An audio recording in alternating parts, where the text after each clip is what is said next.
કે 2 મહિનાથી એક ઉમેદવાર એ ભારતીય જનતા પાર્ટી માટે અપપ્રચાર કરી રહ્યો છે। ઉમેદવાર ત્યારે નક્કી જ નહોતા, પરંતુ એક એક શબ્દ, એક એક વાક્ય તમે જુઓ, તેમાં ભારતીય જનતા પાર્ટી અને એના કાર્યકર્તાઓ માટે ઘસાતો એક પણ શબ્દ બોલવાનો એમણે બાકી નથી રાખ્યો। એમના એક નેતા દિલ્હીથી આવ્યા હતા, ગુજરાતના 2022ના ઇલેક્શન વખતે આવ્યા ત્યારે પણ કહેતા હતા કે લખી લો, અમારી સરકાર બનવાની છે।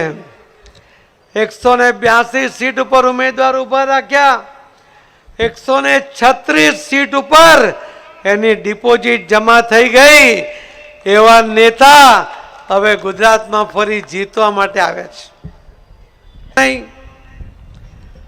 દિલ્હીની જે એક સરકાર ચલાવતા હતા, એ દિલ્હીના લોકો એમને ઓળખીને એમને પોતાને પણ હરાવી દીધા।